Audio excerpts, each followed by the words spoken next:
Hello there, welcome to video number 131. This video is on proportion, direct or inverse, and formulas. So we're using a formula in these direct or inverse problems, and this is for higher students only, so please don't feel like you need to watch this if you're doing foundation maths. Keywords are constant, and key notation is this little symbol here. All right. Now the constant of proportionality is the k that we introduce into our formula. Okay, and I'll explain more about that when we're actually doing the questions. And this symbol, which is not a Greek letter of alpha, it's not that letter, but it looks similar to it. This literally means is proportional to, all right? So in some way, it is proportional to that, and people refer to it as the proportion fish because it looks a bit like a fish, right? Now, this way of solving direct or inverse proportion problems involves writing a formula and then using that formula to solve the problem. If A is proportional to, in some way, to B, write this as A equals K lots of B for direct proportion, or as A equals K over B for inverse proportion. All right. You've got to be careful with if we get squares or square roots as well. We have to introduce those into the formula. So sub in the initial values you are given for A and B. You will get given two values. Solve to find what K is. That's the constant of proportionality. Rewrite your formula with the value of K now in it. And this value of K being in the formula means you can now work out any value of A or B that you're given an A or B value for.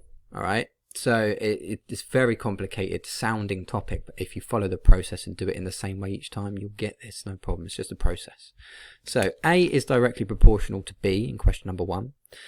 So that means that can be written as A is proportional to B. Okay, A with the fish symbol, B. When A is 4 and B is 28, find the value of B when A is 9. Right. So what we do is we write it as A is equal to K lots of B because it's direct proportion. We substitute our values in. So we've got 4 is what A is, equals K lots of B, so 28 times by K. All right, B times by K, or K times by B can be switched around, doesn't matter, right? And we tend to put the number in front of the letter, right? And that's what I've done there. Now, we've got 4 28ths is what K is, all right? Which if we divide both of those numbers by 4, we get 1/7. So K is 1/7, right? There's our value of K in its simplest form. Now what happens with that value of K is it goes back into our formula. So I draw it like an arrow that points up here and goes across here. And this is where I do the rest of my working out from.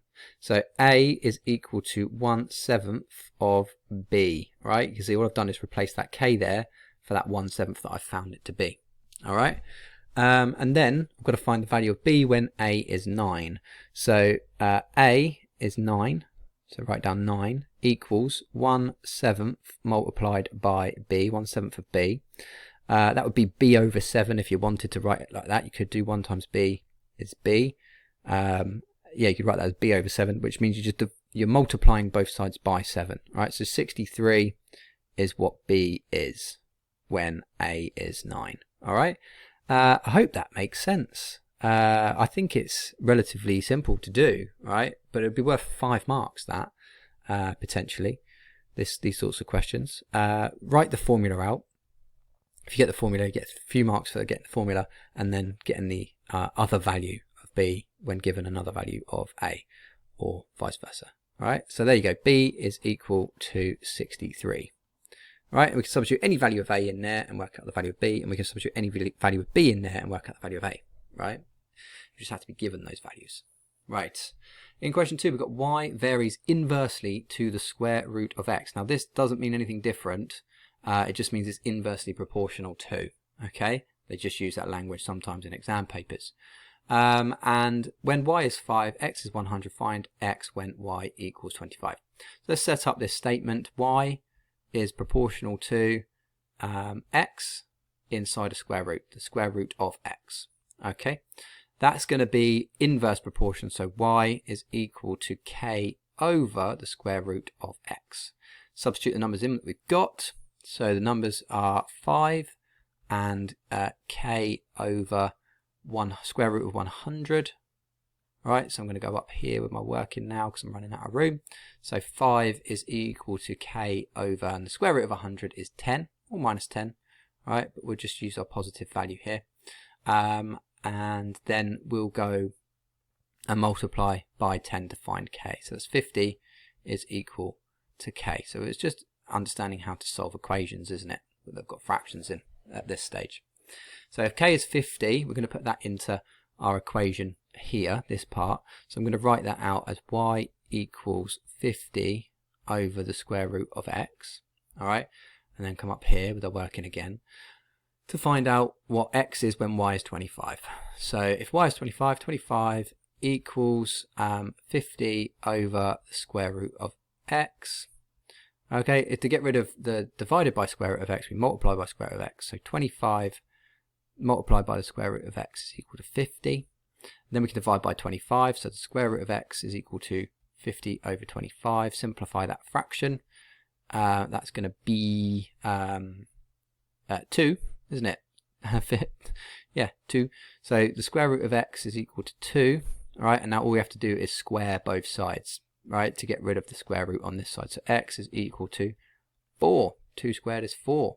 There we go. That's our value. X is equal to 4 in that particular question. All right, so pretty tricky, yes, but just learn the process and it's the same every time. All right, let's have a look at this third question where we've got some words. The mass of a vase, I'm not going to start again, even though I've put an in there. The mass of a vase is m grams. The height of the vase is h centimeters. M is directly proportional to the cube of h, right? So this is where we're introducing some cubing as well. M is 1,600 and h is 8. I'm going to bring a calculator in for this one as well. So it's just bigger numbers. It's easier to use a calculator for, isn't it? Let's set up the statement. So M is proportional to h cubed. All right, the cube of h is h cubed. Then we've got m is equal to k lots of h cubed, because k is introduced at this point. The equals k gets in place of the proportion fish thing that we got going on there. Then we have to substitute our numbers in. So m is 1,600. And that is equal to 8 cubed. All right, or 8 cubed is 512, I think. Remember my cube numbers, there we go, 512k, so 512k. All right, all I did there was put the 8 in, cube it already, and then got the value there.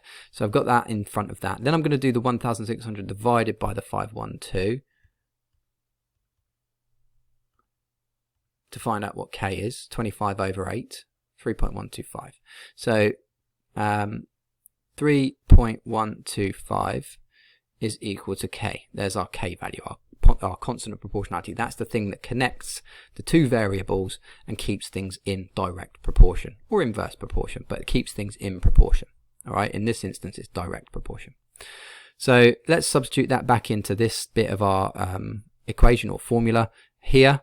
That's going to be m is equal to 3.125 h cubed. Right, the only thing that's different is the k is now that 3.125, and that actually is the answer to A. Work out a formula, again I put an, right, work out a formula connecting m and h. That is it, done. M is equal to 3.125 h cubed.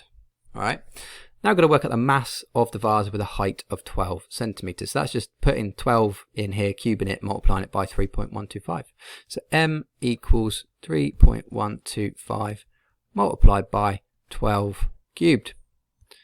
So multiply that by 12 cubed, and that's 11 cubed, so that wouldn't work. 12 cubed, there we go. It's 5,400. The mass is 5,400 grams. Because it's in context, isn't it? And that's what it was in the first place. All right, so there you go. There's that question. A bit more wordy, bit trickier, but exactly the same process. So hopefully you've learned from that, you understand that, and you know not to say an when you should say a. All right, so there you go. A little bit of a literacy English lesson involved there for you as well. Yes, good job I don't teach English, and I've heard students say that openly and out loud in my classroom before. So thank you so much for watching this one. I hope you've enjoyed it. I hope you learned something from it. Please click the link in the description, share, like, subscribe, and just be lovely to one another. Just be a nice person. Take care. Bye bye.